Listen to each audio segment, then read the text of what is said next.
Hello, and welcome to Ibadane with Company, Talk Worth Listening to. And today we are going to discuss the glare in my glasses. No, no, we're not. Today we're going to discuss preparing for 2023 income tax season. And this is to give you a basic understanding of how and what should be needed and required of the taxpayer when they come in to see their tax preparer, whether it's me or anyone else. So first, my name is Ibadane Smith. I have 13, 13 years in tax prep, 10 of those years private, a little over 10 years private.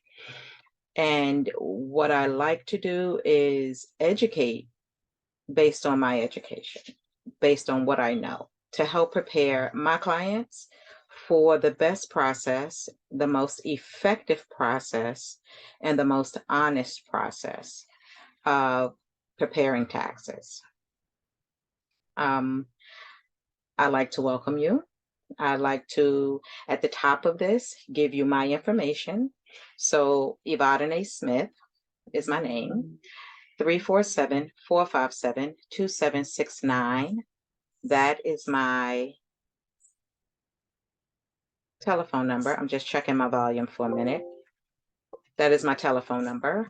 Again, Evadane Smith, 347-457-2769. My email address is teamfollowme@yahoo.com. Teamfollowme@yahoo.com. I'm currently operating out of Brooklyn, New York. However, my tax business is nationwide. We've learned a lot of business of virtuality in the last couple of years. So we have virtual, we have in person, and it's worked out very well. It's worked out very well. I like tax prep because it allows open communication about finances. So as this is a preparing for 2023 tax season, it's also a wealth building strategy event. I'm going to share with you some information that can help you find the finances that you do have and possibly help you build new financing for your future. Does that make sense? Hope so. Okay, I'm able to do this also because as well as being a tax preparer, I'm also an insurance broker, life insurance, and specified health. So specified health would be the disability plans that you may be offered through work separate from your job. It can include the one I am associated with, which is AFLAC, and you've seen the commercial with the duck, AFLAC, which is a specified health because their policies cover different health occurrences: cancer, heart attack, stroke, sudden cardiac arrest, accidents, hospitalization, disability, specified health. It doesn't replace your insurance that pays your doctors, but guess what? We're going to cover that on the end.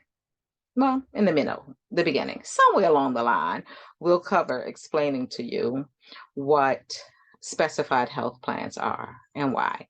I hope my glare isn't bothering you. It's probably bothering me, is why I'm mentioning it. So let's get started. I'm going to screen share so that you could see more of what we're going to talk about, and then we'll talk about it. How's that? Okay.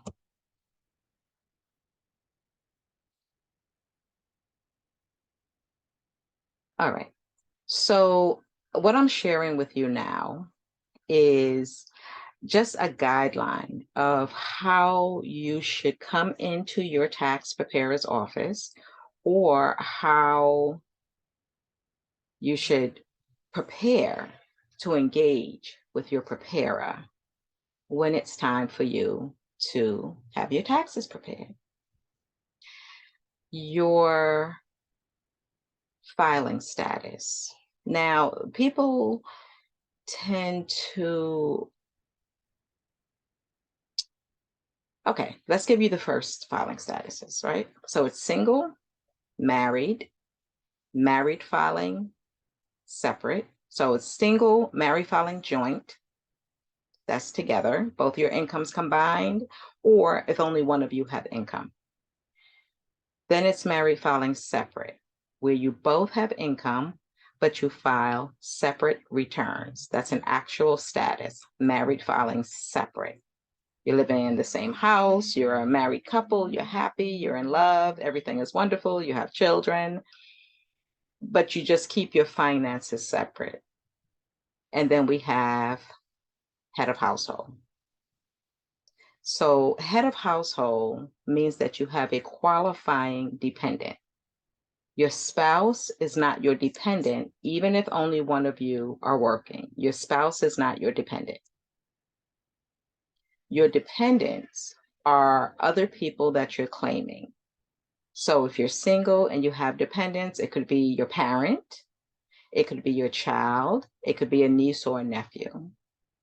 It could be someone of blood relation that could be your dependent. And when it comes to your parent, if you're covering over 51% of their living expenses, they do not have to live in your house to be your dependent. They do not have to live in your house. So your children as well. Your children could be away at college. They're still your dependent as long as they fall under the income guideline and under the dependent guidelines. Here I mentioned publication 17. So you can make a note of these different publications while I'm speaking if you like, or I can email it to you if you email me and ask me to send them to you. But publication 17 are the rules and regulations and instructions governing completing the 1040 form, which is the Federal Internal Revenue, IRS is Internal Revenue Service. That is their form. And the publication 17 is the basic instructions and rules. Okay. The other publications that you see here are associated with having a business, and it gives you additional information. But right now, publication 17 is your basic general rules, regulations, and instructions for preparing effectively your 1040 federal form. Okay, so filing status, married filing joint, married filing separate, single, and head of household. Standard or itemized deductions. So you will hear sometimes people will tell you all the different things you can write off on your taxes because they do, or because their preparer does it for them and gets them back a whole lot of money. Remember, at the end of your tax prep, your conversation with your preparer is that you're agreeing to everything that's on the return. And when you sign, you're signing that you agree before the return is sent to the agencies respectively, federal, IRS, or the state, whichever state you're in. So you're agreeing to the information. Down the road, if you get a letter asking you to provide documentation to support your tax return, it is your responsibility to be able to provide the same documentation you provided to your preparer.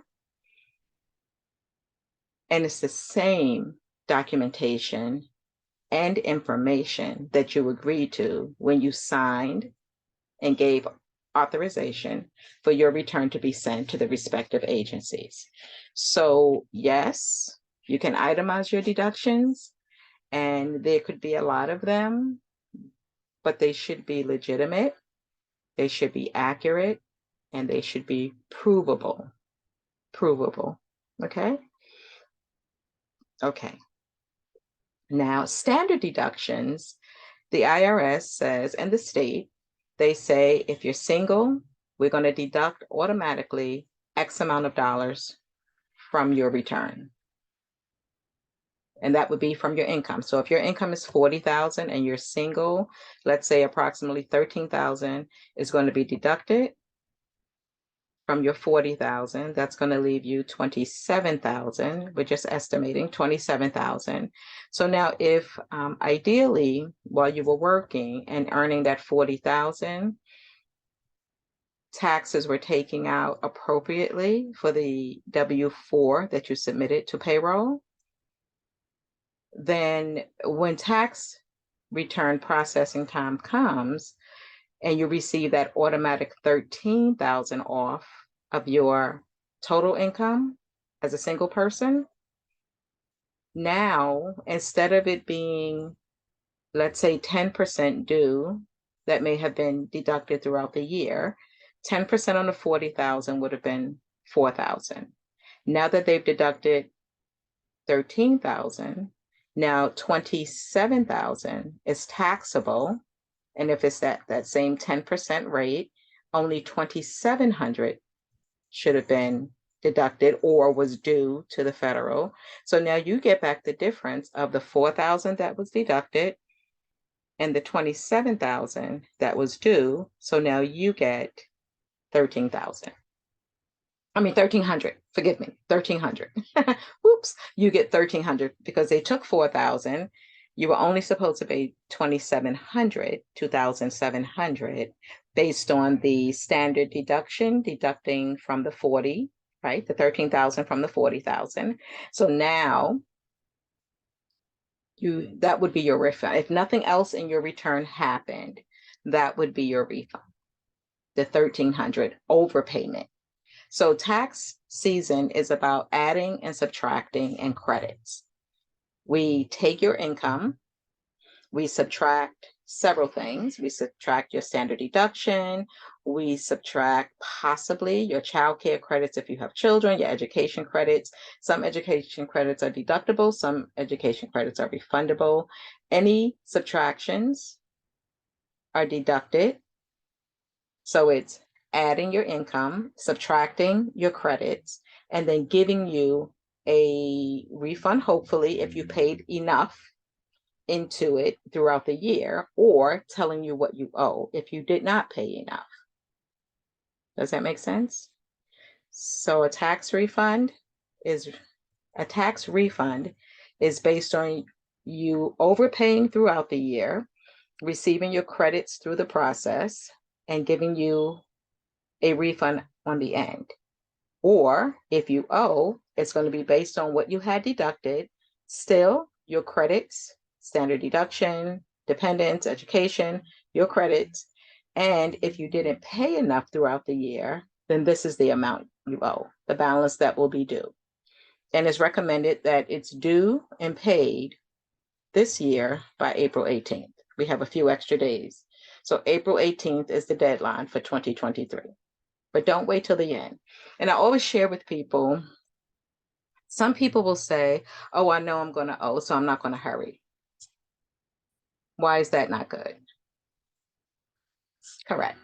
That's not good, because if you feel like you're going to owe, you should want to know that as soon as possible, as soon as you can in this tax filing season, because then you have between that time and the deadline to, if not pay it all, at least start making payments on it, so that after, let's say, April 18th, when they start calculating interest, it won't be interest on the full amount that you owed, but just on the balance. So that's why it's good if you're self-employed, and self-employed individuals who are paying estimated taxes throughout the year.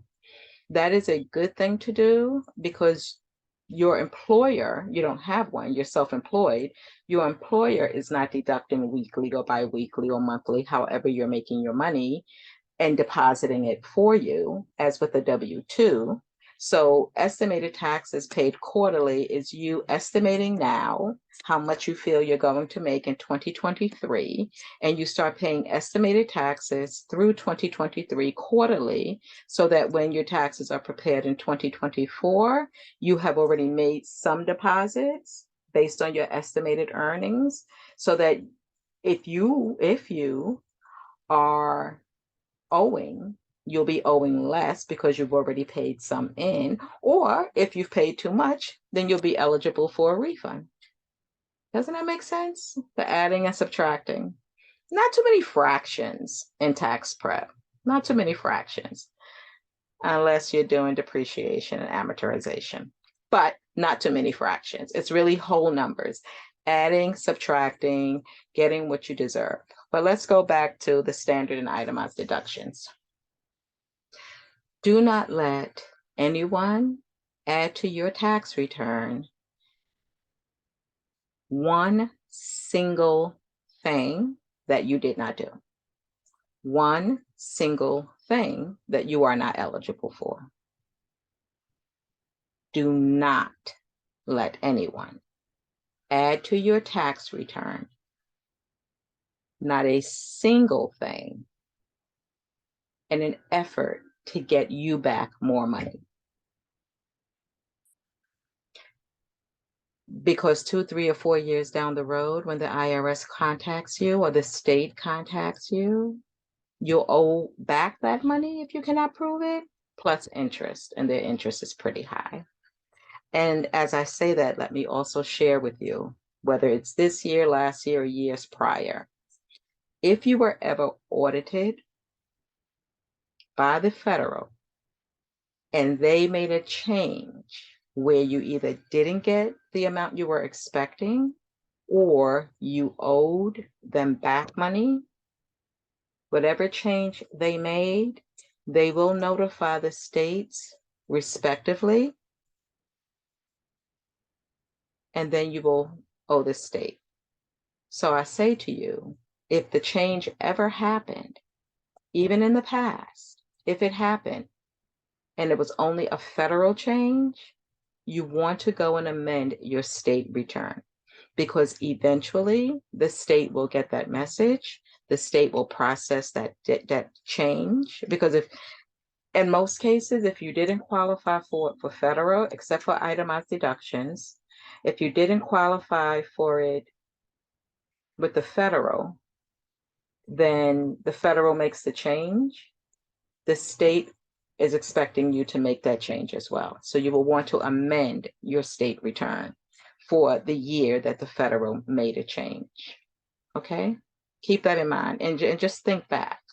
If it has happened, catch up to it. Don't wait, because the longer you wait, the more interest will accrue. And you don't want that to happen. Okay? And most tax preparers, it should be the same one who prepared your original return, should be able to amend your past return. Just bring a copy of it to them, and they should be able to amend your return. Okay, let's talk about dependents a little bit. I'm sorry. Any questions on standard deduction and itemized deductions? But okay, good point. So itemized deductions would be deductions. It can start with your state taxes withheld, and then it could add in your mortgage interest if you own a home. It can add in the mortgage taxes, your real estate property taxes. Again, if you own a home, it could include excess of your health insurance, any health and medical bills, including transportation and lodging. It could include long-term care premiums that you may be paying out, right? Long-term care premiums that you may be paying out.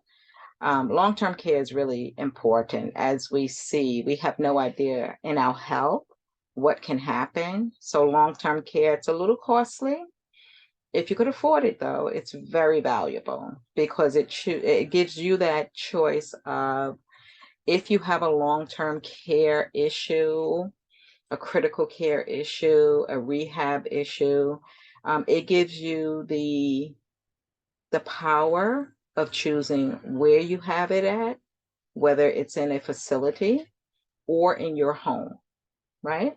It also gives you the option of, if it becomes either long-term disability or permanent disability, you can use the long-term care insurance to modify your home again, so you can still live in your home and have access to your essential needs in your home. So you can use it to modify your bathroom if you now need something more stable, if you need the poles to be installed or things like that. So long-term care is very important. And we'll get to that. Remind me when we start talking about insurance. Excuse me. Okay. Okay. Okay. So now, itemized deductions. You will hear people say, oh, my tax preparer itemized for me. They use my uniforms, they use my cleaning, they use this. When it comes to unreimbursed employee itemized deductions, right? The federal stopped it some years ago, but the states still allow it. So it can be allowed on the state. However, when it comes to clothing, it has to be clothing that you only wear for work. It can't just be a business suit because you could wear that suit in other places. It's specifically uniform. It's specifically, if the IRS sees you in it, they know what type of work you're doing or that you're going to work. Does that make sense? Okay, so it could be the uniform, the clothing, the boots, the outdoor gear, jackets, hats, safety gloves, safety glasses, different things that you need specifically for the type of job that you do. Those would be your itemized deductions. Okay, so your mortgage interest, your real estate taxes, it could be a vacation home, um, your state taxes that were withheld throughout the year, or even state taxes if you owed state taxes from previous years and you paid them within, let's say, 2022, right? That's what we're speaking about. So if you paid them within the tax year being prepared, then you can include that as well. Medical health care needs, not your insurance premium that's being paid through your job, not that, but if you have separate insurance, if you have a separate dental plan, if you have, again, the long-term care plan, itemized deductions. Okay, so types of your dependents, types of dependents. Don't have the percentage, but I would say a large percent of audits and a large percent of paying back is when people claim people that they don't take care of. People claim people that they don't take care of. And I'm going to say they don't take care of them on paper. As long as you can prove it, that's good. So you'll have individuals who will claim other people's children because they want to either not owe the government or they want to get back higher refunds. And the higher refunds when it comes to children would be the child tax credits and also earned income credit. Earned income credit is income based. So a person would have to be under a certain income range with a certain amount of dependents, qualifying dependents. But here's the example that I give when people are claiming. Now, if you legitimately take care of them, 100%, like I say, as long as you can prove it. And with earned income credit, it's a residency requirement and also a relationship requirement. So there has to be those two things, residency, relationship, not living in the same state, but living in your home more than 6 months. All of that being said, they're your actual dependents. Go ahead and claim them. Here's the example when they're not. The example when they're not is that if the child belongs to a person who isn't working, just kind of like think about this. If the child is the child of a person who is not working, and that person is asking you or allowing you to claim their child, you're saying the child lived in your home more than 6 months and that the child is related to you. If the parent does not live in your, let's say those two things exist, right?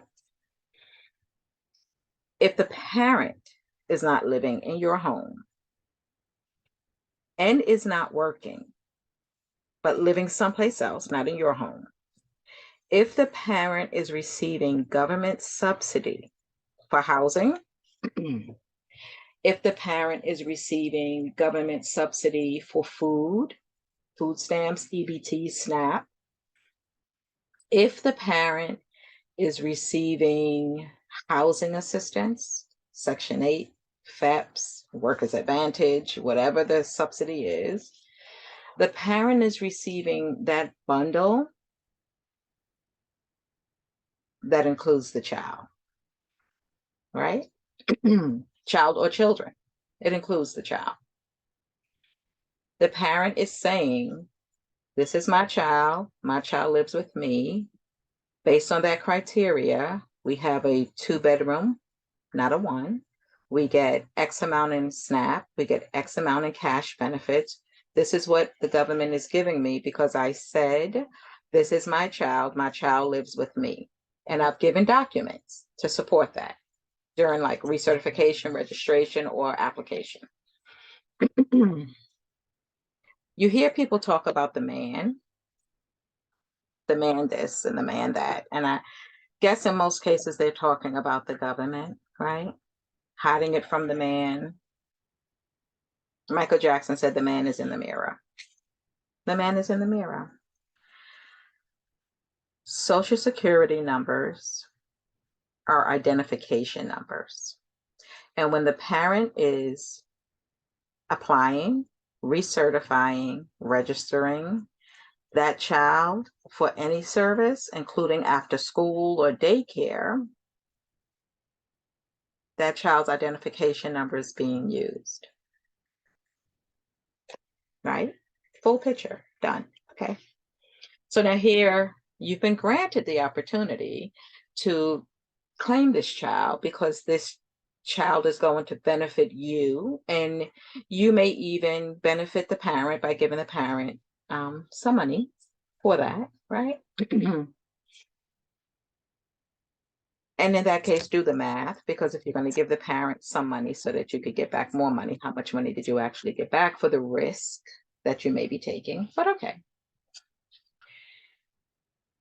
The man, really, you in the mirror, but the man, the government agencies, they have those identification numbers in their system. It's called database or data, as we always hear, data. When those things match up in the back office, the man doesn't even have to see it, because the man goes, that's the computer generating information and processing information and going, audit, audit. Because when that information goes into the system, in that back office, it's showing that the child you said lived with you over 6 months out of the year is the same child that this parent is receiving subsidies for 12 months out of the year. Somebody has to answer a question. So you want to think about, is it worth it for the parent to lose subsidy for this child, for their family, really, because it would be fraud? Is it worth it for this parent to lose housing, to lose cash benefits, to lose SNAP, food stamps, EBT, just for this period of time for the taxpayer to get back more money? Is it worth it in the long run? No. The man sees more than you show them because you're just showing them bits and pieces. But once again, in the back office, the computer is processing information. And as the robot in Lost in Space used to say, that does not compute. And when it doesn't compute, it's thrown out.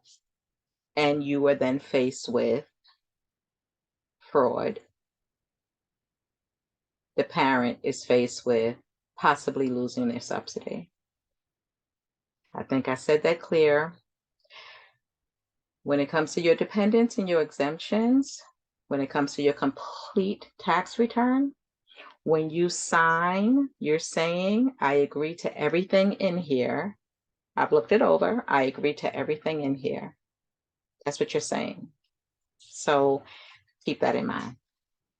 Child care credits, child up to age 13.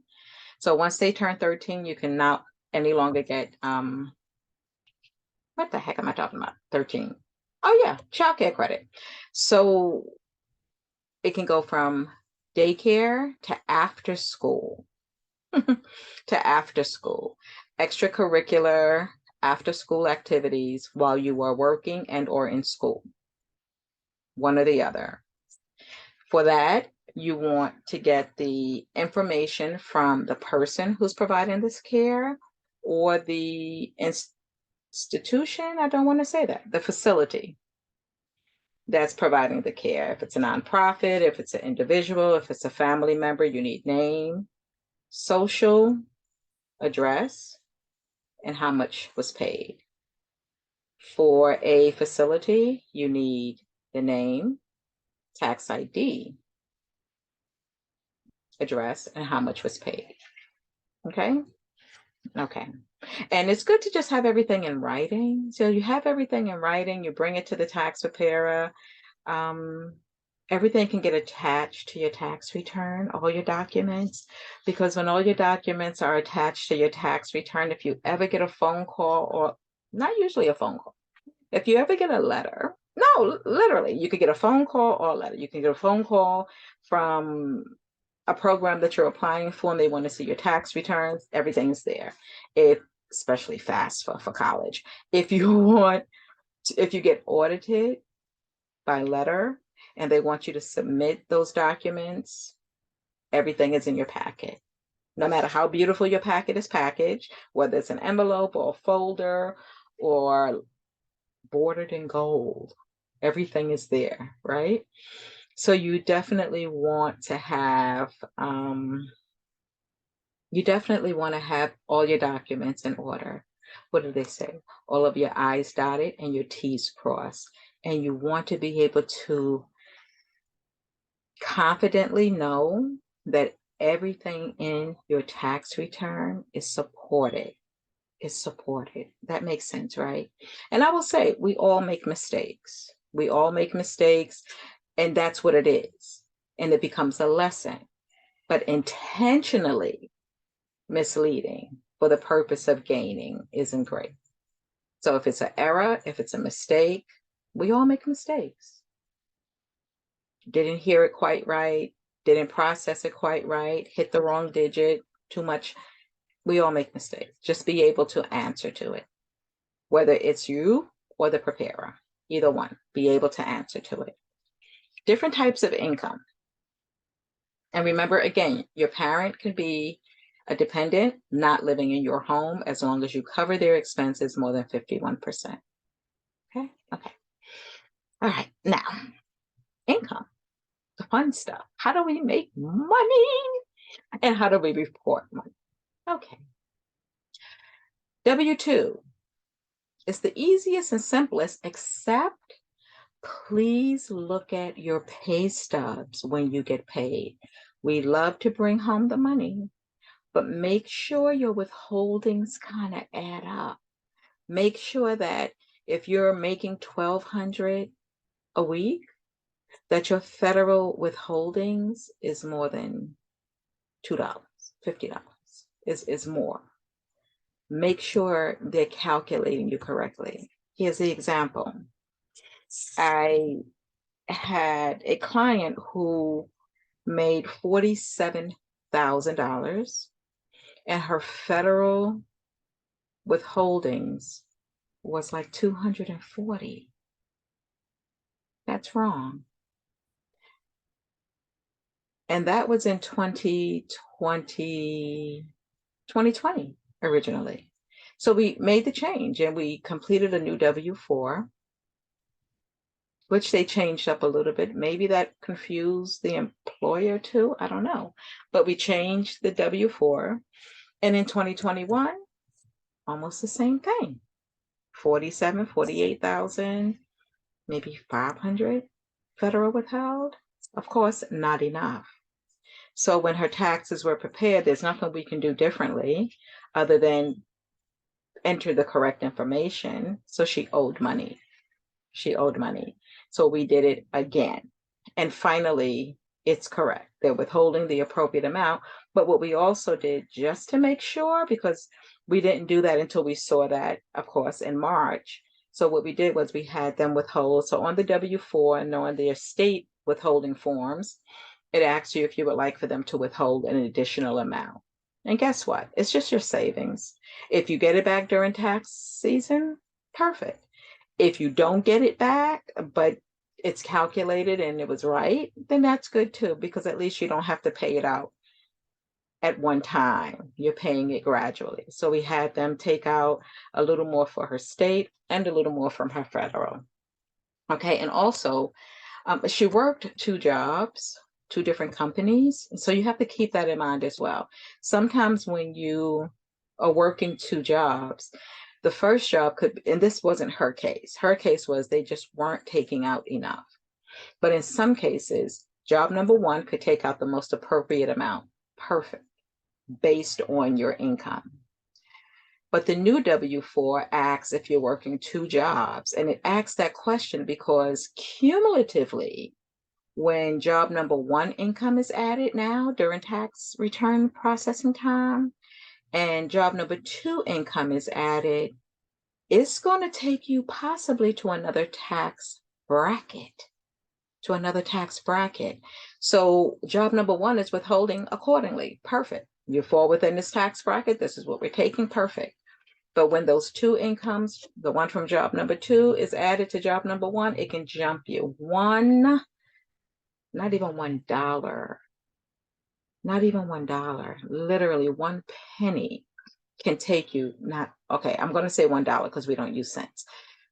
When we're processing, everything is whole numbers. So yes, $1 can take you to another tax bracket, which is wild. So if you're working a second job, you may want to do 0 dependents. And again, they changed that W-4, so it's really weird now. But you want to let them withhold the most from the second job. Because sometimes the second job you're getting paid less weekly, and that will allow you to still bring home extra money, but not be faced with a bill during this processing time. But you can figure it out, do what works for you. I know if you're working a second job, unless you just like being out of the house, you might be working that second job because you need the money. So if that's the case too, fine, but just try to put away or on the state tax withholding form when you're applying for the job and filling out all your paperwork, and on the federal, just take an extra $25, whatever that is, an extra $25 or $20 every week. Again, it could be a savings if you get a refund, or it could just not be the bill that you really don't want to have during this time of year. Okay, so we have wages, W-2. Then we have self-employment income. This is where the man comes in, hiding it from the man, working under the table. Take ownership to the fact that you're self-employed. That is awesome and grand. Awesome and grand, right? Because hopefully it's in your passion. Hopefully you're working in your passion. Hopefully everybody's working in their passion. But definitely if you're self-employed, it's something that you totally enjoy doing. But keep in mind, no one is tapping in or putting into your Social Security. So just as I mentioned, the self-employment taxes you can pay quarterly, you want to do that. If you're self-employed, consistently working, doing very well, pay quarterly. If you pay $300 quarterly, if you pay 10% of what you're earning quarterly, right? So you're going to estimate now, based on what you made last year, how much you expect to make this year, and you commit to paying quarterly 10% of that amount. right? But you make quarterly, 10% of that amount. At least you're depositing something, right? So that when we get to this point, you and your preparer, you are kind of like ahead of the game. But self-employment taxes, the man, right? I mentioned the man. You're not paying the man. On the state side, done. But on the federal side, you're actually paying into your Social Security and Medicare. Now, we never know when we're going to get it. They keep moving the age, whatever it is, in terms of the Social Security retirement pay. But prior to reaching that beautiful age of whatever it is it's going to be, right?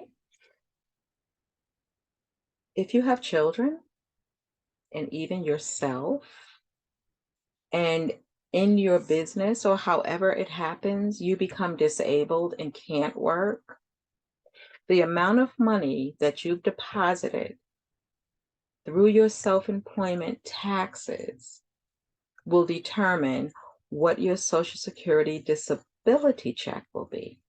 Not just the SSI. SSI is anyone who even have never worked, babies, if they're disabled, can receive SSI, right? Social Security income.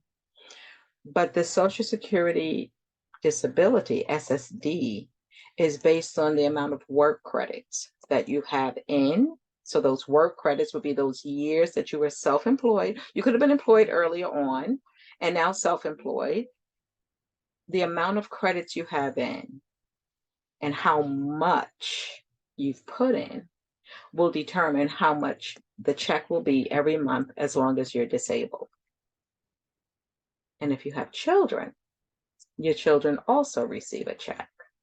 So it literally is Social Security, retirement insurance that we're paying into to ensure that if something were to happen prior to the ripe old age of question mark, that you will receive a check if you become disabled, that your dependent children will receive a check, and maybe your spouse, but I'm not quite sure about that. But definitely you and your dependent children will receive checks if you become disabled between today and retirement. And retirement based on Social Security's age, not when you decide to retire, but that age of retirement for Social Security insurance. So when you're self-employed, you're earning cash or checks, either one. There's no withholdings.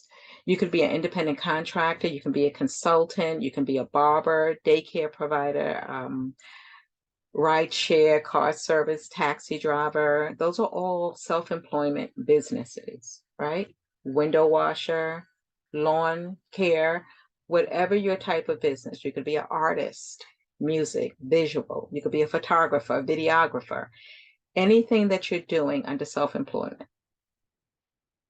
That income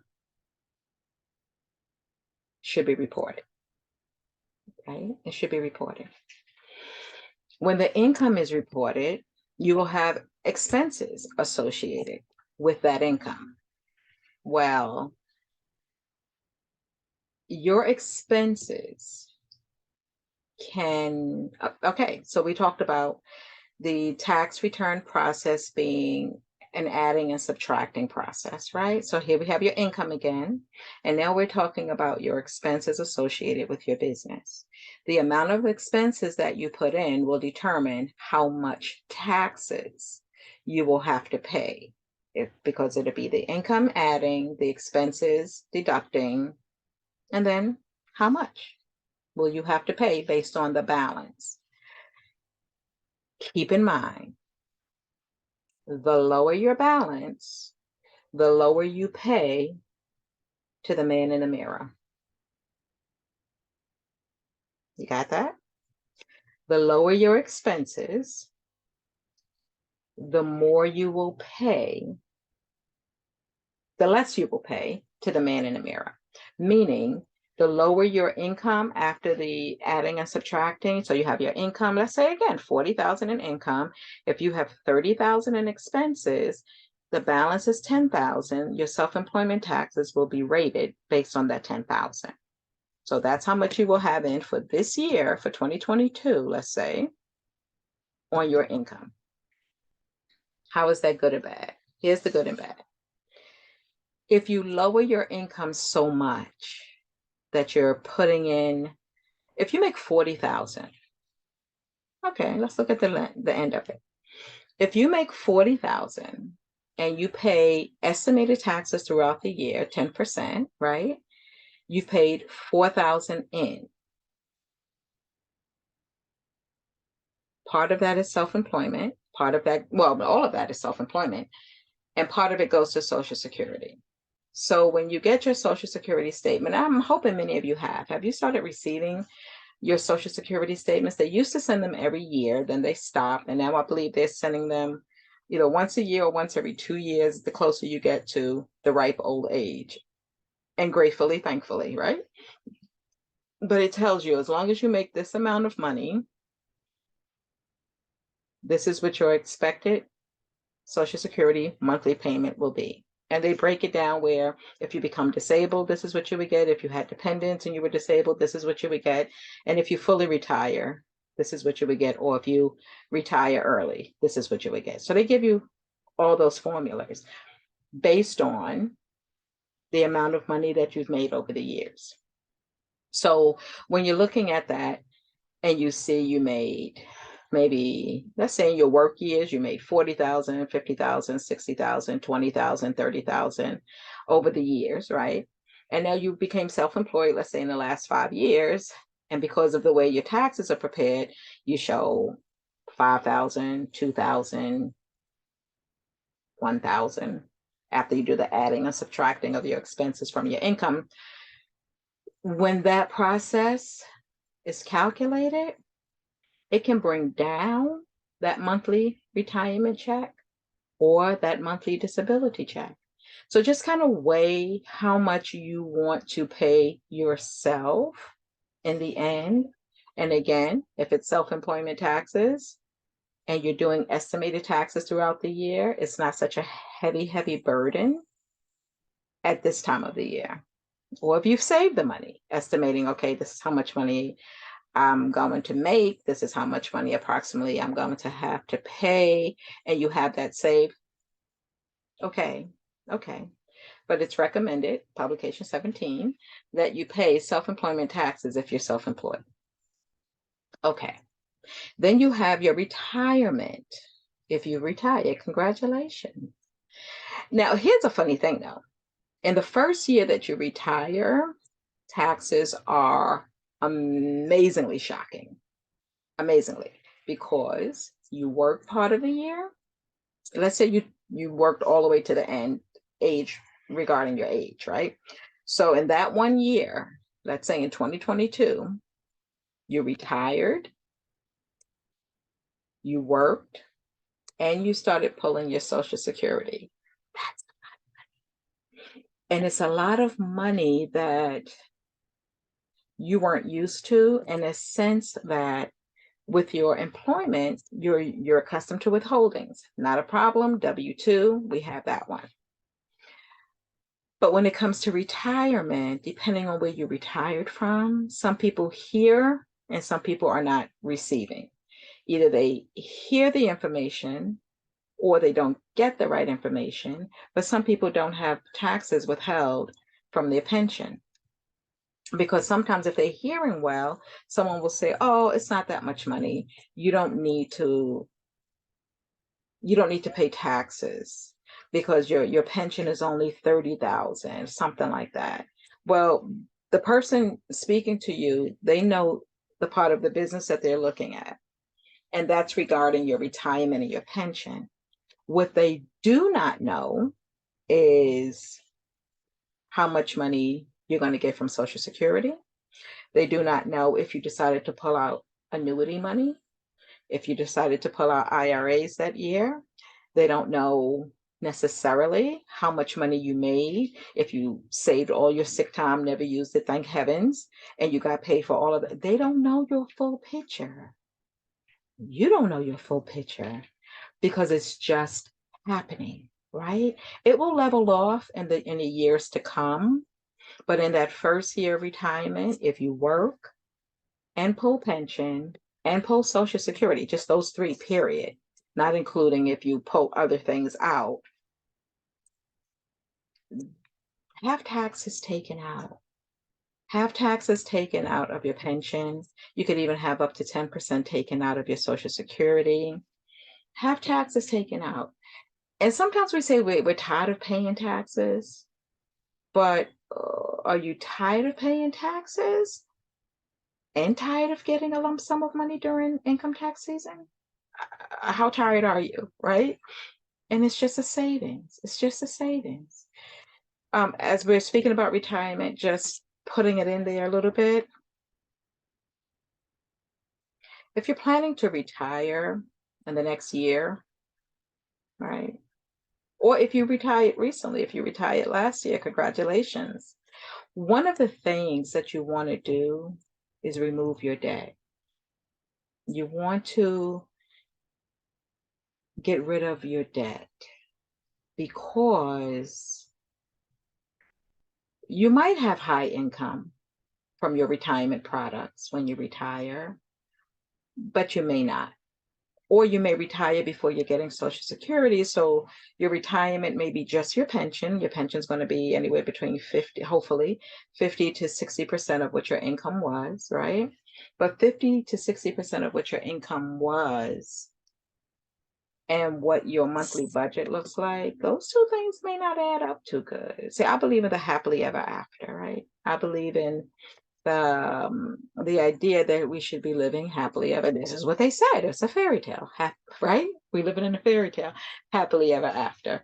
So with that, I say, going back to insurance a little bit, if you have whole life insurance on yourself, or if you are the policy owner for someone else's policy that you pay, or have paid the premiums, in that policy, you have cash value.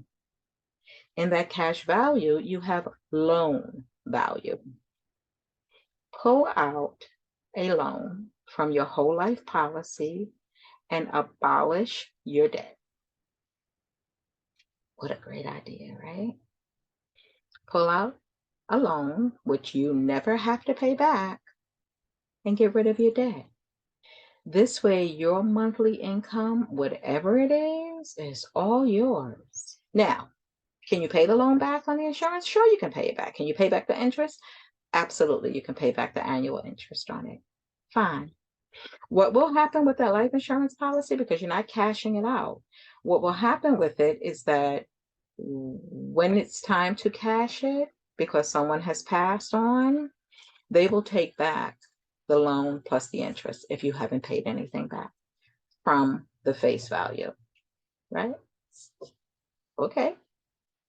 Okay, because you've paid into it most of your working life, just like a home.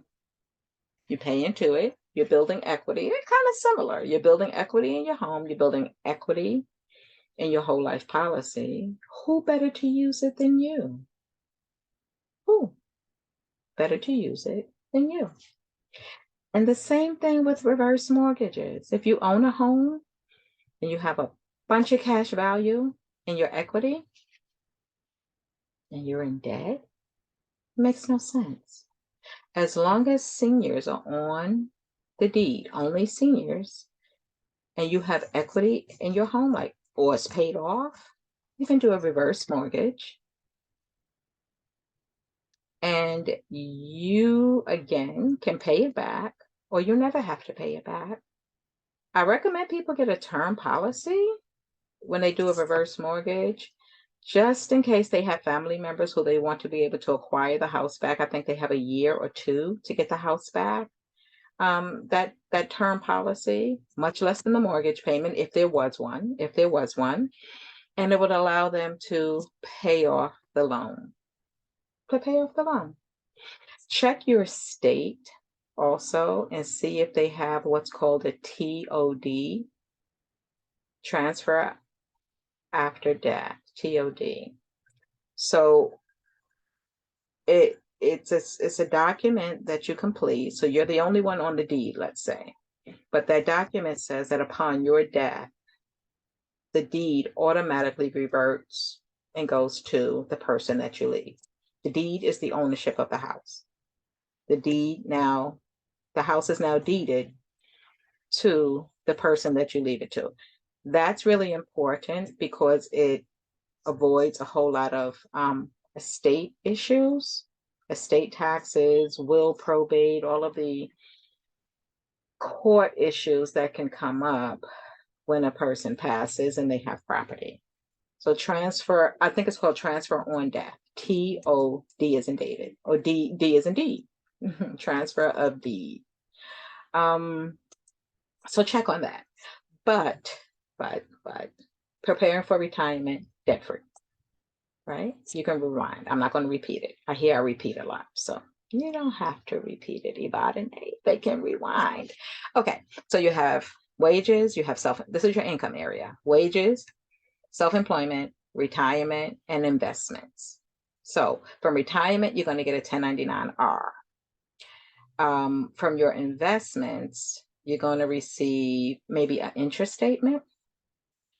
And you might also receive a 1099. Oh my gosh, what is it? A 1099, not G.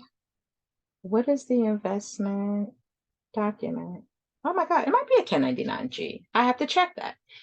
But you're going to receive a statement. If you pulled out of your investments, you're going to receive a statement, and it's going to, gosh, what is it? 1099, not a G. I'm looking at it in my head. Okay, you're going to get a statement from your investment firm. It will be a 1099, and it will detail what you paid for, let's say, the stock, what you sold it at, and if it was a gain or loss. Okay, and that goes into your tax return as well on the Schedule D. Okay, there was something else that came up though. Is that investments, retirement, self-employment? Okay, you're going to have a Schedule E. So if you have a rental property, you're going to have a Schedule E. And that's going to detail, that's for rentals and royalties. If you're in the industry and you're receiving royalties, or if you are a beneficiary of royalties. You're going to have, and the loan that you pull out of your life insurance is not taxable. Okay, so you're going to have, nope, not taxable. You're going to have a Schedule E for real estate. And that Schedule E is going to detail your income, your rental income, and then it's going to give you sections for the expenses associated. So if you live in the house, it's a full year, right? You live in the house full year and you rent it full year.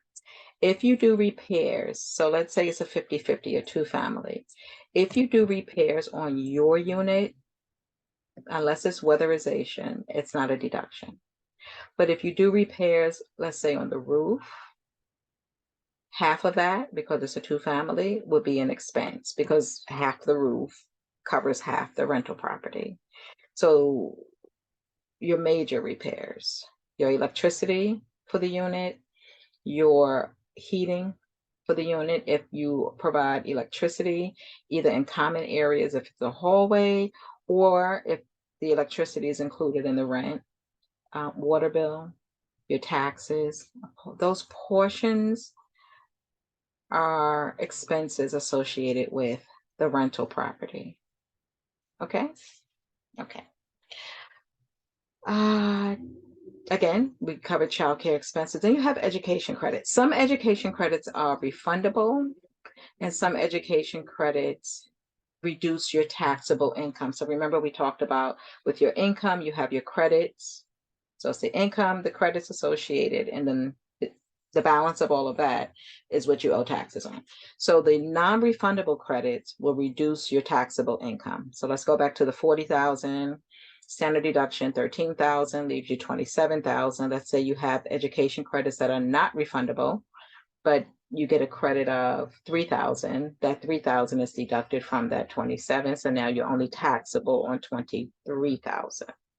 So that's how when you made the 40,000 and your federal income, 40,000 in federal income, and then your federal withholdings were 4,000. Now we're bringing that down from 27,000 to now 23,000 or 24,000 because of the education non-refundable credits. The education refundable credits will give you a credit. So let's say if your refund was 2,700, hold on a second. If your refund was 2,700 and you have refundable education credits of 2,000, now you're at 4,700, right? Refundable education credits, 8863, college, not graduate school. Graduate school is past the 4 years of post-secondary. So your college credits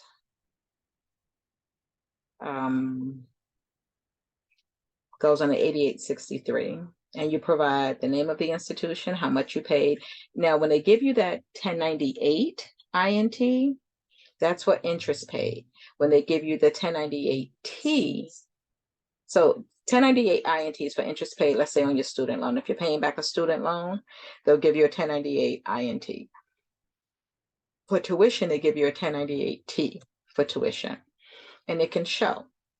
So you might see and you might know that your tuition was 10,000 for the year, but you receive grants of 6,000.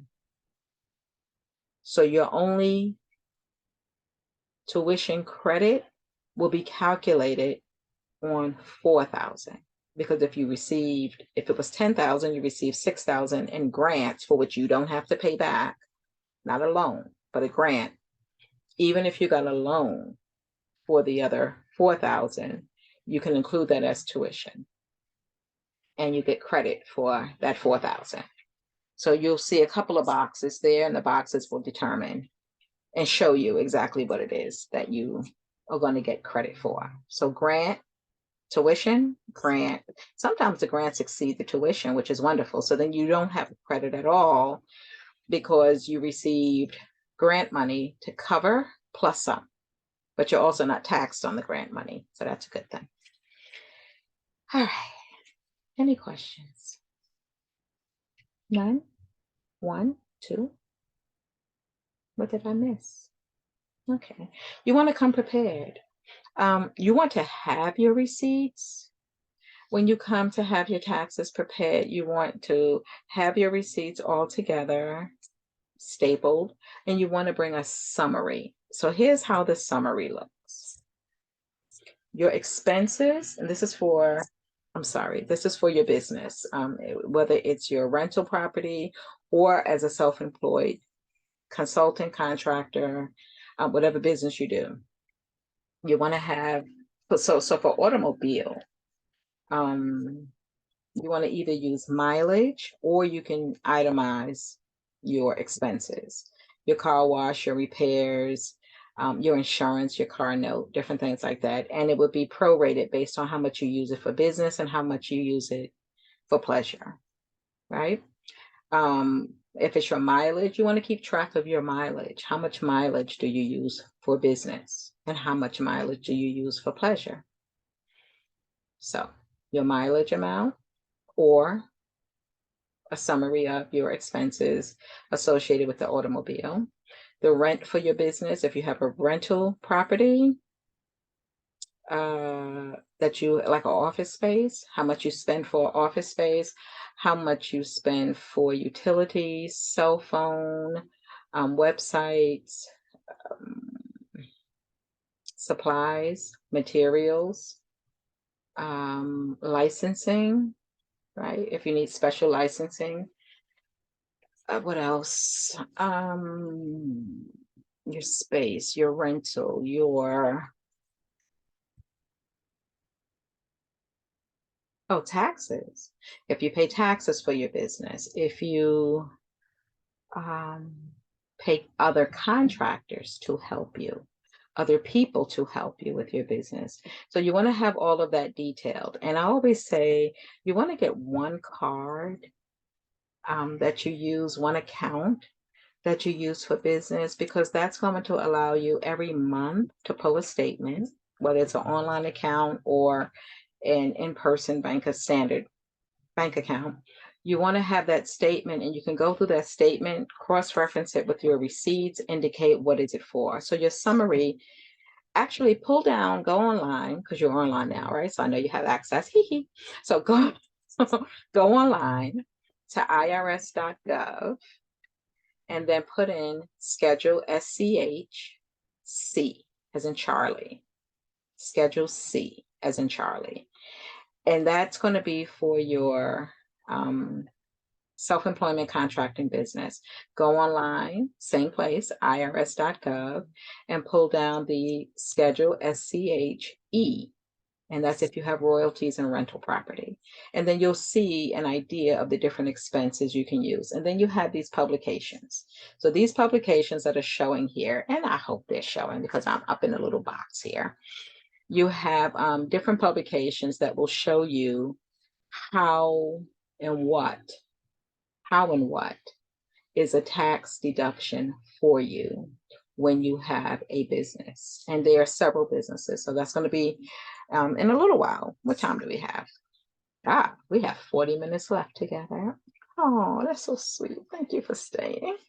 So, in our wealth building section, which is going to come up soon, we'll talk about the different types of home-based businesses you can have, but of course, what we know, right?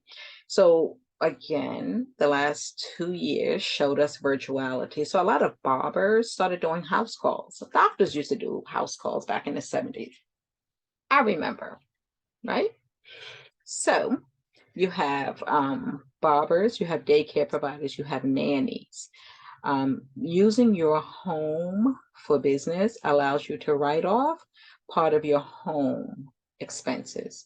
You're not renting your home, but you're using your home for business. Or you have a business and you have a section in your home that's your office space. It could be a complete room, a section of a room, but you're going to prorate everything associated and use that as a deduction for your business. And if your children help you with your work, if your children help you on any level to be able to function in your business and you pay them, that's deductible as well. Okay. What else? Well, we hope you have a great tax year and that this has been helpful. Again, 347-457-2769.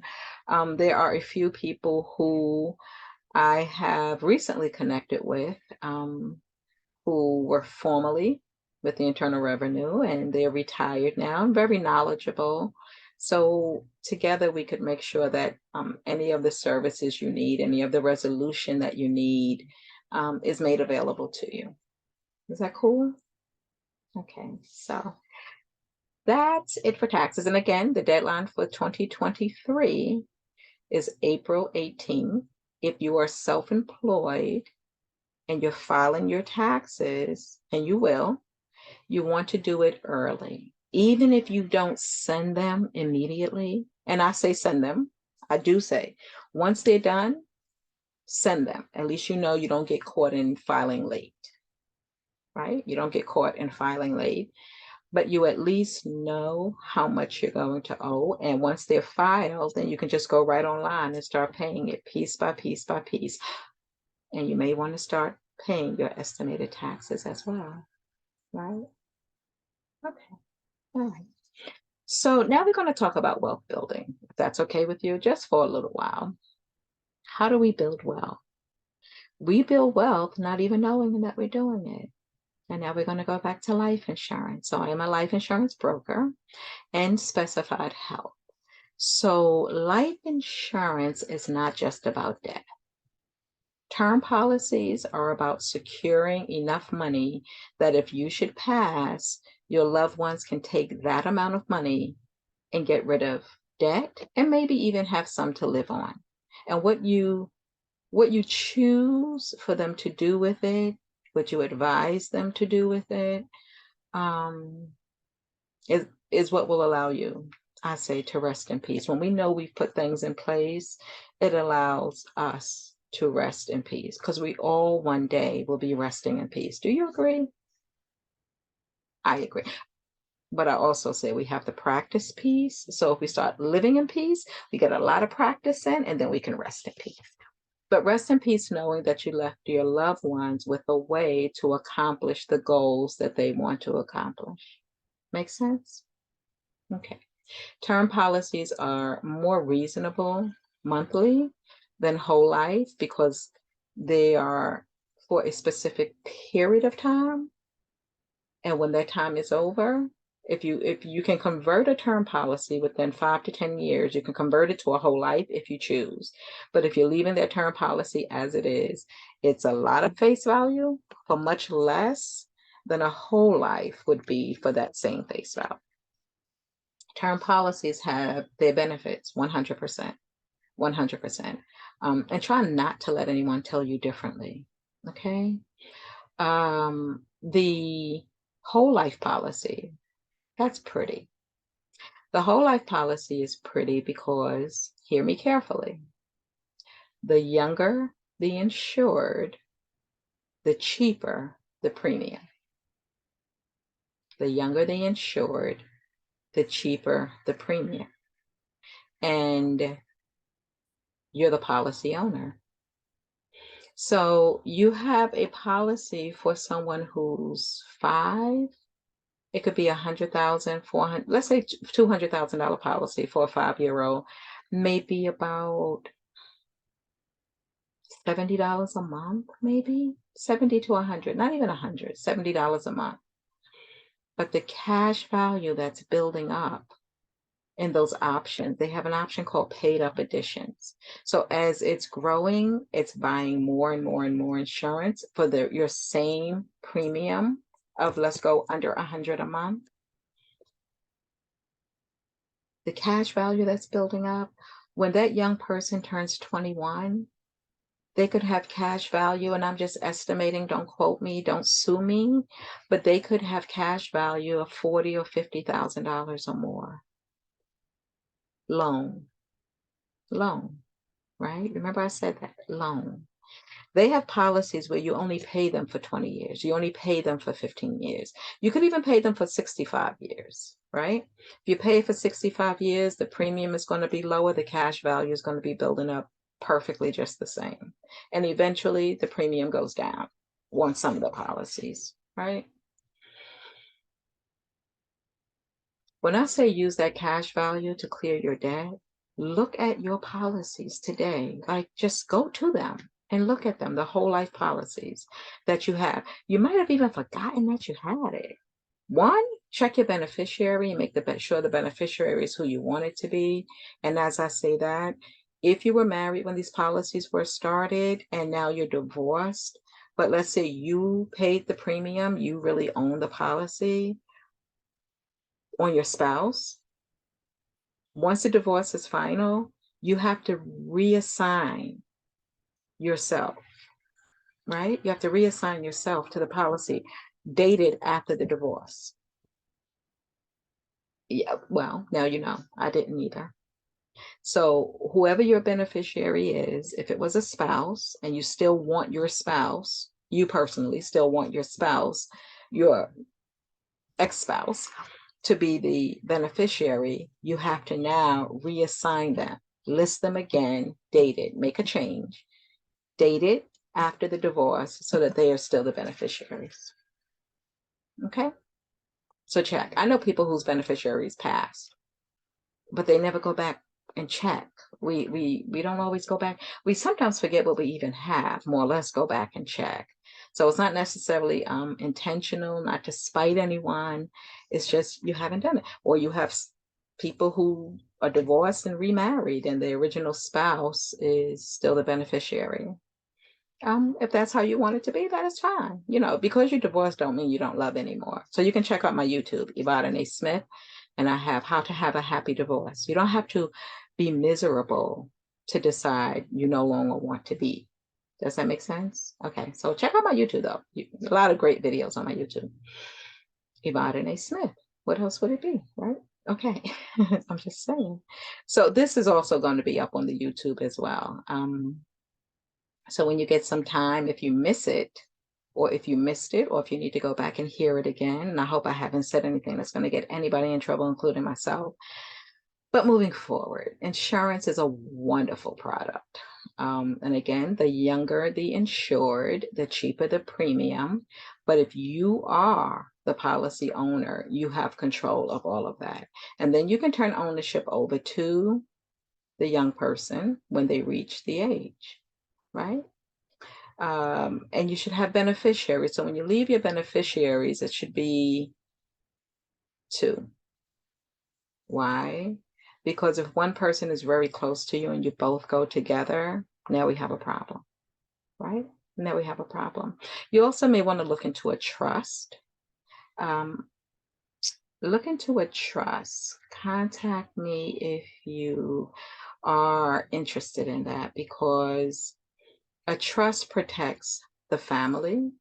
So you leave it to a trust, and then you have trust, like a trust board, people in the trust who have control over the trust. So you don't have to keep flipping things around. And that can be your property, that can be your life insurance, that could be anything of value that you want to make sure stays in your line, your family line of business. Whole life policies, the premiums are higher. So let's say for an adult, the premiums are higher because of your age, because of your risk. If you own a business, and right now I'm going to say in New York, but if you own a business in New York, and one of the companies that I offer, they offer guaranteed issue life insurance. They ask 3 questions, and that just determines the maximum amount the individual can get.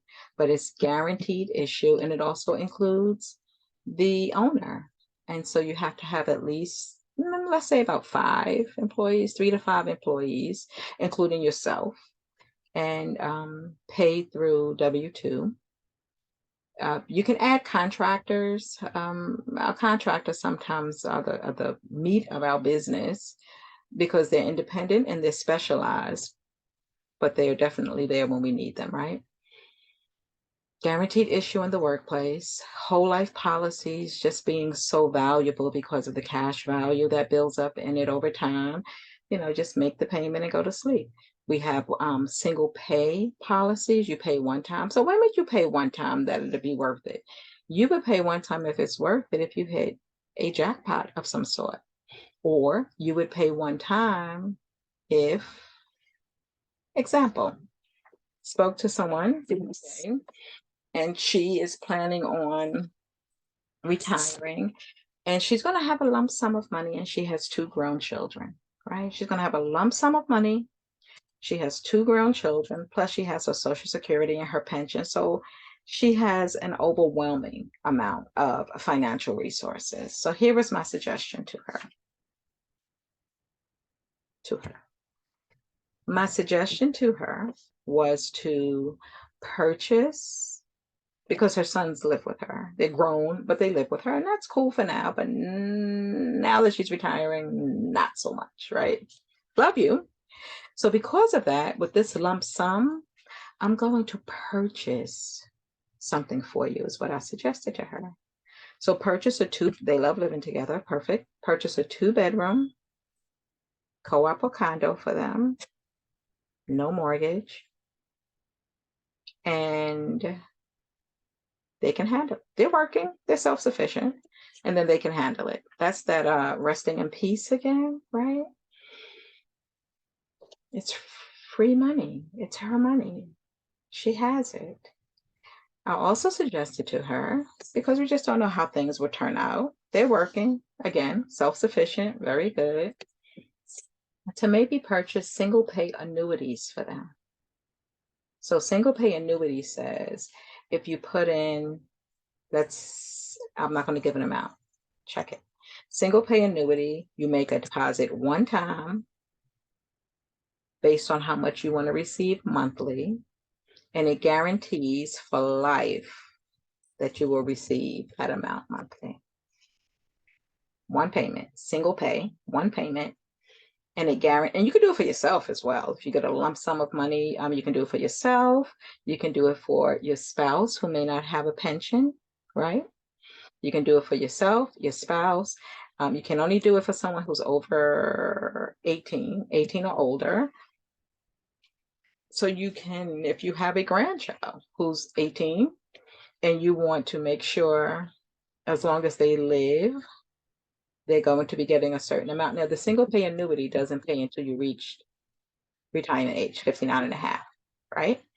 But you're saying, I'm going to put it here so I know as long as you live to that point, once you reach that point, then you're going to have this amount of money to pull out every month coming to you. That's good. Those are the things I suggested to her. And can you do that with whole life? If you have a whole life policy that you've had for years and you have cash value in it, you can actually pull that money out and turn it into something else. Turn it into another retirement product for yourself, for your children, for your grandchildren. You can pull it out and make a down payment.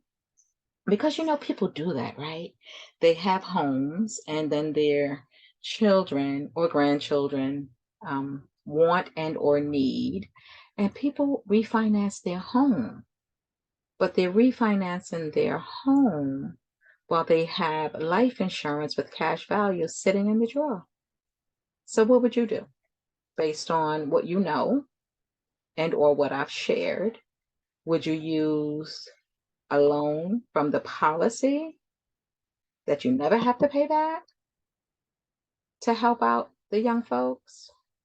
Or would you refinance your home to pull out money that you do have to pay back? We have seniors with mortgages over $2,000 because they refinance. They've owned the home longer than their children are alive in most cases, but they refinance so that they could buy certain things for them, whether it was college tuition, a car, whatever it was.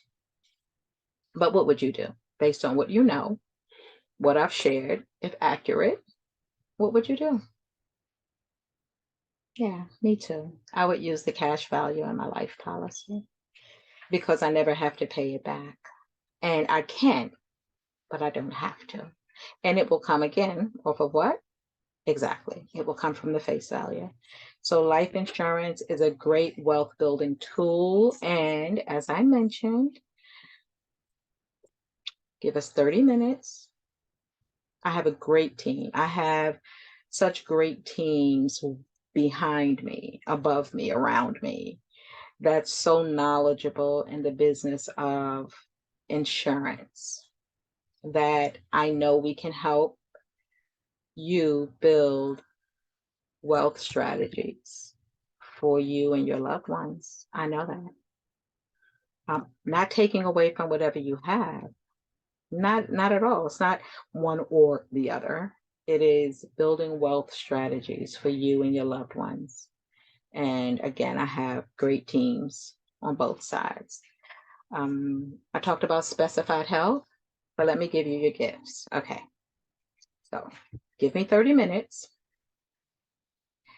Give us 30 minutes. And I will give you a free 1-year accidental death policy. Right now, that's New York. I'm going to stretch it out nationwide if I can. But right now, that's for New York, a 1-year accidental death policy.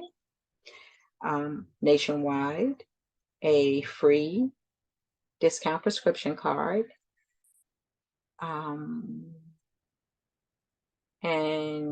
you'll get a free personal travel portal that offers you discounts on your travel, right? That's going to be available January 30th, but email me, team, follow me at yahoo.com, schedule your appointment.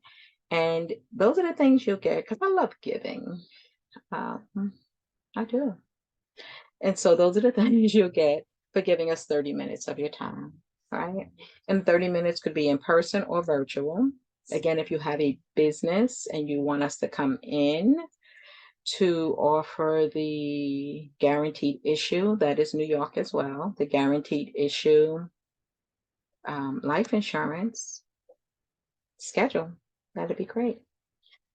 Let's talk about AFLAC, specified health, hospital, disability through payroll only, through payroll only. Which means we come into the employer and we need at least 3 people to take any of our policies through the company. 3 people take any of our policies and voila, voila. But we have more. AFLAC offers cancer with riders for heart attack, stroke, sudden cardiac arrest, and end stage kidney failure. Not if you have those things, but just in case those things happen. The policy premiums are very reasonable.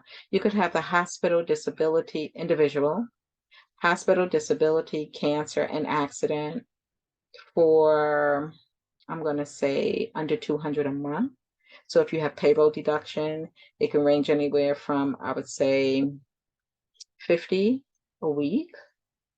Yeah, about 50 a week, a little less than 50 a week for an individual. Even for a family, it might be just as much because I know children are close to free and included with our plans. But then if there's a spouse, which is okay, it could be a little bit more. But on an average, about 200 a month for 4 policies: hospital, disability, cancer, and accident with AFLAC. AFLAC is wonderful. And what a lot of people do not know is that AFLAC pays you, the insured. If something should happen under those policies, AFLAC cuts you the check, and it's to make sure that you could focus on getting better, that you don't have to worry so much about finances. AFLAC pays you. So you pay the premium, and whenever you need it, AFLAC pays you. And not just if you need it, like you got sick, they also have pre-cancer screenings, pre-cancer screening benefits. So you can go for your pre-cancer screenings. You can go for they have a wellness benefit rider. So you go for your wellness checkup once a year. You go for a pre-cancer screening once a year. And I know the colonoscopy pays about $200 or a little more, depending on how many of the policies you have. So the mammogram, pap smear, prostate exam, those are pre-cancer screenings. Or if they're checking you for something and you need it. So I would even say other cancers, once you have your initial exam, yeah, pre-cancer screenings they pay you for. And if you should happen to get cancer and you're going through your treatments, AFLAC literally pays you from your initial diagnosis to your last treatment date. And here's a wonderful example. A young lady had just returned back to work. We're in the school for open enrollment. So I think November-ish. She wanted to get AFLAC back. She had it previously. She wanted to get it back. And when they checked, she still had it. And AFLAC paid her over $20,000 within 3 weeks. She had over $20,000. All she had to do was just file her claim. She didn't know she had it, because when you start dealing with one thing, you forget about something else, right? But she still had it, and I'm sure that was the best holiday, whichever one she celebrates, if any. Let's say it like this: I guess that was the best December she ever had, and we hope she's well today, right? Okay. Wealth building opportunities. There's so many different things out there that can help you earn income. Home-based businesses are one. And you can go to, let me give you the gift. Here's the biggest gift of today. nfspcn.com. I'm going to take you here.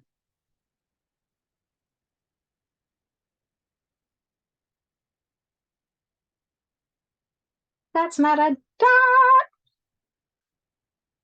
That's a dot. nfspcn.com, right? nfspcn.com.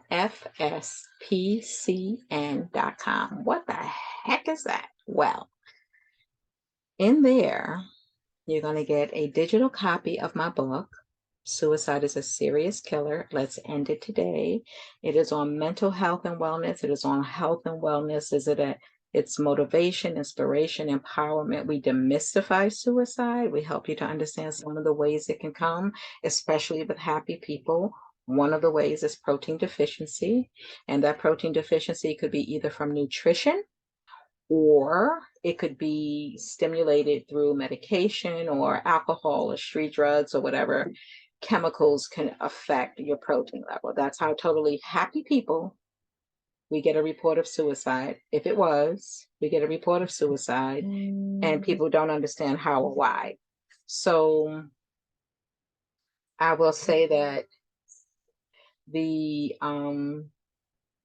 idea is stimulated because protein deficiency causes your neurotransmitters to go off whack. And when your neurotransmitters go off whack, your thinking goes off whack. And we have everybody who says, not me, not me, not me. It can't happen to me. But there's a whole lot of people that would still be here today if it wasn't them, who were not struggling, dealing, battling with anything emotional other than the things that we all are going through every day. Okay, how am I going to pay this bill? Or maybe they're not even doing that. We know how we're going to pay the bill. Totally happy people can be influenced to do many things. So here's an example. You have medication and the side effects say sadness, depression, suicidal thoughts. You've heard that. Sadness, depression, suicidal thoughts can cause. Do you ever ask yourself, what is the medication doing that could cause that? I know you probably say, well, why would I take something like that? Why would I take something like that, right? But some people don't ask that question. Some people go ahead and take it. And when that happens, if they are the ones to suffer, somebody didn't tell me I did that wrong. NFSPCN.com. NFSPCN.com. There we go. Something just, something made me look. Something made me look. Okay, so NFSPCN.com, Networking for Success Power Card Network. The actual website is networkingforsuccess.info. Go there. Join our bookshelf. If you're an author, join our bookshelf. But let's go back. Back is sadness, depression, suicidal thoughts. Protein deficiency is one of those causes. That's what the medication could possibly do. So it doesn't say everybody's going to get that side effect. It says can cause sadness, depression, and suicidal thoughts. So protein up, sadness down is what I say. Protein up, sadness down. But you get a digital copy of the book. You get links to a whole lot of wonderful things. But now one of the things that reminded me just now is that Ameriplan is one of the home-based businesses that I've been involved with on and off since 92, 93, on and off. I love Ameriplan, like I love Aflac. I love Aflac because it is providing something that unfortunately everyone can use at one point or time, even the wellness benefit, right? Aflac is protecting your income into your home in the sense that if something should happen in a covered illness, they're going to bring income into your home, period and done. Ameriplan, love Ameriplan. It gives you full control over your healthcare needs when you're seeing your medical provider. Oh, I like the way I said that. And you can go to my YouTube. I have a YouTube on Aflac and Ameriplan, a combined one and then one separate with Aflac. But Ameriplan says that you and your provider can make the decisions on the tests that you get, can make the decision on the services that you receive, and can make the decisions on the products you receive. If you don't want generic and you want brand, with Ameriplan's discount, you can get brand. Ameriplan is not for someone who doesn't have income, but we are working now, not Ameriplan. Me and some others are working on creating a fund that will support people who want to choose the natural ways. I don't call them alternative, not when we were the beginning. Look at the folks behind me. So, so we're creating a fund. We're thinking of a way to create a fund that will help support people who want to go natural, but don't have the income to support natural because it's not always cheap. But with AmeriPlan, um, you get discounted for the things you want, and it is dental, vision, prescription, chiropractic care. It is hospitalization. They have an advocacy program. Now they have a pet program. So you have pet insurance for your lovely little. I have a great grand Chihuahua. He's my great grand Beanie. So there's a pet plan, the dental plan. It's really, really fascinating. So when you go to the nfspcn.com, your thank you gift, my appreciation gift, and scroll, read the book. When you open up the book, it's a digital copy and it's a little different. I'm going to change it a little bit, not the content, just the format. But if you want it in a different format, you can email me and I'll send it to you in a different format. It's available on Amazon. Suicide is a serious killer. Let's end it today. I say it is a statement and an invitation. Let's end it today. Knowledge is powerful. Let's stop saying these things if we don't mean it. Knowledge is powerful. Correct? Correct. Okay, so AFLAC, AmeriPlan. Now, AmeriPlan is a business. It is a business. It is something that if you feel it's valuable and people could use it, you can join the business. You'll see that as well on the website, nfspcn.com. Join us. There's another one out that I was involved with back in the 90s as well. And they are an affiliate hub. And you may not know what affiliates are, but here's an affiliate program. When you go on your email and you see ads along the border, if you click on any of those ads and do business with any of them, whoever your email provider is, they're going to get paid. So affiliate equals partnership. And this company offers a great, to me, I've watched them I didn't watch them grow. I was with them when they had 2 products and now they have like 10 products. And I call it your basic essentials. So you can contact me if you're interested in it, but they offer everything. They offer telephone service. They offer, what is Vivint? Home security. They offer identity theft. They offer a health plan. I'm not sure if you ever heard of MediShare, but it's something like MediShare. They offer just a whole lot of things. And again, I call them your basic essentials. And I was glad to be reintroduced to them to see how they've grown. And basically, again, they just put everything into, not everything, they're putting different things into one site. So I'll call them an affiliate hub. But with that, it could be a home-based business in terms of you sharing the different products that are in there and getting paid when people do business. And you don't have to go and climb a ladder. You can do it from the comfort of your home or someone else's home if you're living with other people. But it is a way of helping you generate income. It's a way of helping. And again, the last 2 years showed us that virtuality is everything. So from the comfort of your home, for whatever the reason you don't want to leave it, or you do leave it, or however you want to do it, or just adding more to your portfolio of income, multiple streams of income are very, very important to have, then you can join them. The second one that I call essential services, I'll put a link on the website. Give me a minute.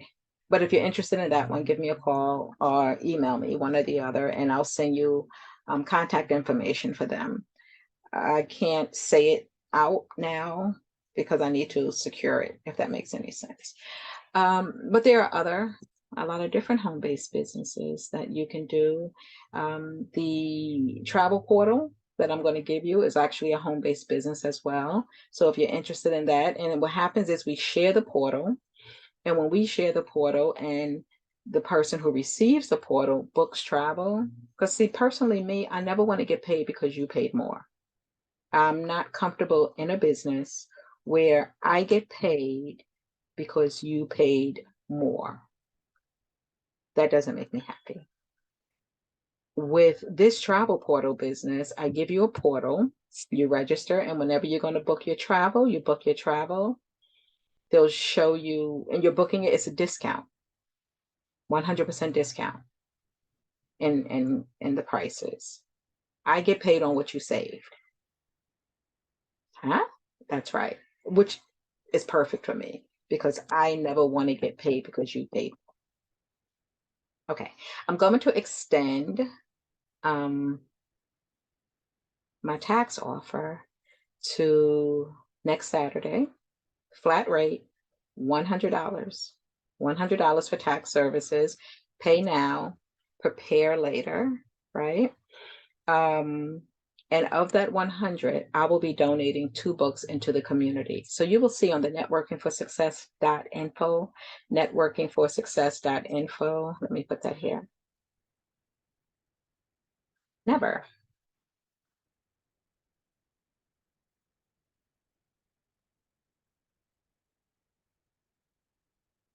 Okay, so I capitalized it. Thank you.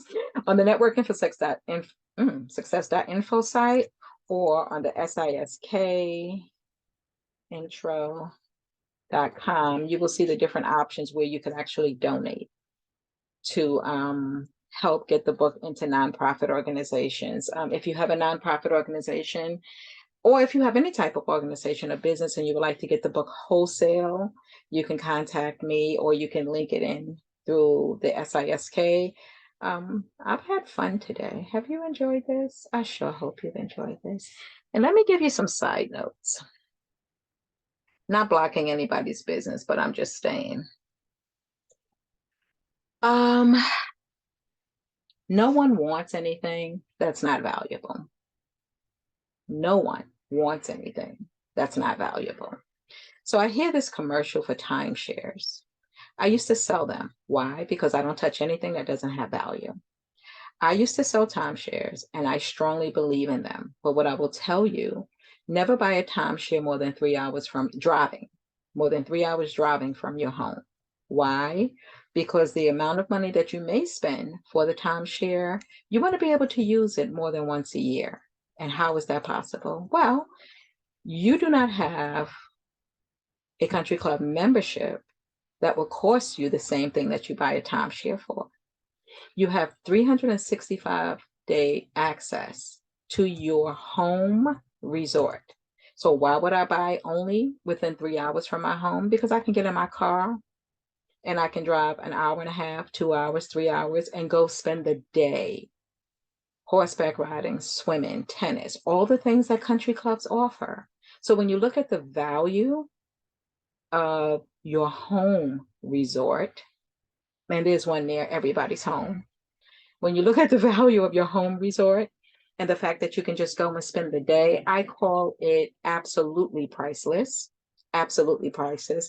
And seniors and children are my specialty. So I absolutely want exposure. I absolutely want exposure to those 2 groups so that they have options. Seniors and children, options. And here's the other piece. I forgot. I just remembered. If you retired from a government agency in most states, but definitely New York, you are not supposed to pay state taxes on your pension. How dare I forget that? And I had it in there somewhere where it says state. You're not supposed to pay state taxes on your pension. So if you're having your taxes prepared, some states you pay a portion, but in New York specifically, if you are paying taxes on your pension, you need to call me. Go back to your preparer and tell them to amend your return. You pay those taxes while you're working. You don't pay state taxes on your pension in New York when you retire. Okay. I'd like to thank you. I hope this has been informative, and I have no problem with saying I made a mistake or I forgot something. So I hope you stay to the end so that now you know if you're retired already, you don't pay state taxes in New York, definitely on your pension. I wish you all the best life ever. Please, networkingforsuccess.info. Plug into my YouTube, Yvonne Smith. I'm going to start a podcast, so keep your eye out. And comment. When you go to the YouTube, comment, email me if you have a question. It's all been good. So, hi, it's us again. I really thank you. And I hope this has been informative and enjoyable. And I do hope to see you in the $100 promotion for 2023. Pay now. And you can pay through the SISK through PayPal, or you can Cash App Ibarene S, $ Ibarene S. You can Cash App, or you can pay through the SISK site. Any of those links, it would be PayPal, or PayPal is teamfollowme@yahoo.com. Or if you want me to send you a request, I send you a request. Either way you do it, just do it. Thank you.